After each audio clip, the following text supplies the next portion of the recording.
Hi, I'm Ashley Watt, and I'm a creative person who likes to work with students to find their strengths and prepare them for success out of high school. That was my little attempt at the new wave introductions. I'll explain a little bit more about that in the upcoming slides.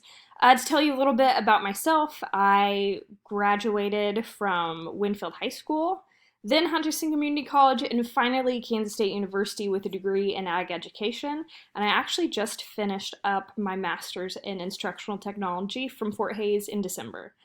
My career, I spent my first 9 years of education as an ag ed teacher, which, if you know any ag ed teachers, usually means you're an FFA advisor. I was at a small school, Oxford, in Oxford, Kansas. So, because of that, I was also coaching and I served on just about any committee there could be, and it was a great school district to work for. I shifted this year and I became a college and career readiness director at Cheney Schools. So that's where I'm currently working. Although this week, these last couple of days have definitely thrown an interesting wrench into it. And it's very interesting the courses I'm taking right now and how they may play into reaching out to parents and students in our community in this time. A little bit about my life. I love to do things outdoors, running, hiking, kayaking, gardening, and I absolutely love to travel. So that's actually, I did travel over break. I went to Amarillo, Texas. So that's a picture of me. I went down and visited my sister. She lives there. But overall, this spring break, although the weather looks pretty nice right now, it's supposed to be 25 tonight here, I think. So I have not got to accomplish a lot that I enjoy doing over spring break. It has definitely been an odd couple of days. Um, Thinking about changing my introduction, this is something that I know after, especially after reading those um, articles, I'm failing at greatly, especially with this new position that I've taken. Being an ag ed teacher, I could tell you a lot and be passionate about it. And I really, really am enjoying my new job. But I knew just the tip of the iceberg of what this job would entail. And it is something different every day. And it has different aspects to it. I am in charge of our work-based learning program. I am in charge of our online courseware. And to me, it's just really hard. And I probably, this is, I think this is offensive now that I say it. Like, I don't take the time, and I don't think people will understand what I do. So why would I even, I don't want to say the average person, but the person that's not in education wouldn't understand exactly what I'm doing. So usually I've just been saying I'm a teacher. And then, of course, they go, well, what do you teach? And so then I have to kind of, I don't know, introducing myself or starting up conversations in the last 7 months of working has been really hard for me because I'm not sure how to answer that question. I'm gaining every day, I'm gaining more insight onto how to do that. And I tried to do that in my first slide. I know I can build that up more though. So introductions is actually something I've really been struggling with.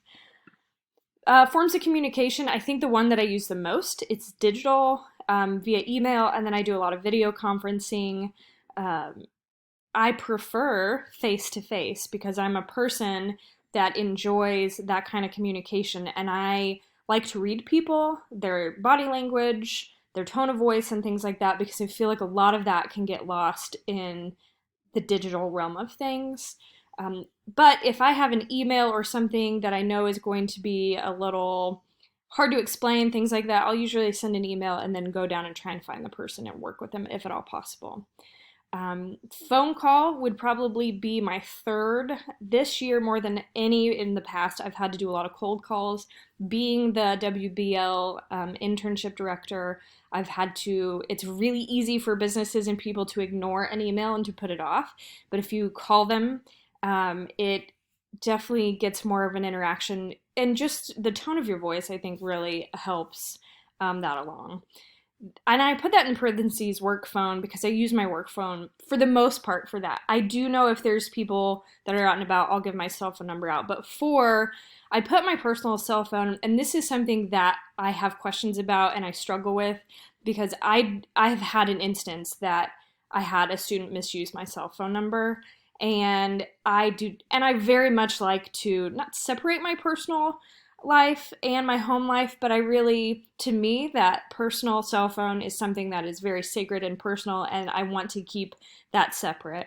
I don't like giving my phone number out. But when I have almost 30 kids next year, hopefully, that will be out on internships, I need a way to contact them, and they need a way to contact me that is not an email, that's not necessarily going through the office. So I know in the past I've used Remind 101, and I think it's a good usage, but I don't know enough about it, and I think it costs now actually. Um, I don't know enough about it if they can text me back on that and if it will signify or if I'll see it right away. So that's something I want to learn about. When I think of the resources, I never had thought about how introductions create a power dynamic. And the funny thing was, I read those before I went to a doctor's appointment yesterday. And I was like, okay, we'll see how this doctor, her story in there, Karen's story in there about how a doctor introduced themselves. And it absolutely made sense. They addressed me like, they called me Miss Watt, but then he said, I'm Dr. So and so. So it was interesting. I also really enjoy that the go beyond your title. What do you want to be known for? That is a really powerful way to look at introducing yourself. I think it's really important. And from the last one, I just really love this. You are much more, you are what you believe in. Your unique experiences, your struggles, your story, and your story is your value, and your one of a kind contribution to the world. I really enjoy how that talked about stories connect people. I absolutely believe that, and that's how I try to build relationships as well. So I think in communicating, the steps that I have to communication, I like to find a way to understand other people's preferences. That's been a big thing at my job this year, is figuring out, okay, this person looks at their email once every 2 days and doesn't like responding in email. So I've developed, okay, even if I send it out to everybody, I go and try and make a face-to-face with that person so that they gain an understanding. I really use digital a lot. I email, especially official business. And I know it sounds weird, but I like to have a paper trail of certain things, especially when I do a lot of state reporting. It's nice to have a paper trail. Um, Digitally, I think it's important to share, especially when you're communicating with your community across multiple platforms, whether that be Facebook, Twitter, email. You try and get it on the news. And then also down below, you've got to find a way. There are still people that use and read the newspaper. Face to face is so much more emotional and personal, and that is something to remember. A phone call is probably my next step. I would rather prefer to talk to somebody face to face, but I'll talk to them in a phone call. So those are kind of my steps. I really like to understand everybody's preferences and then kind of work from there on how they will be contacted. So I am really looking forward to hearing what everybody that is in this state right now, what they're doing moving forward with their school years too. So thank you.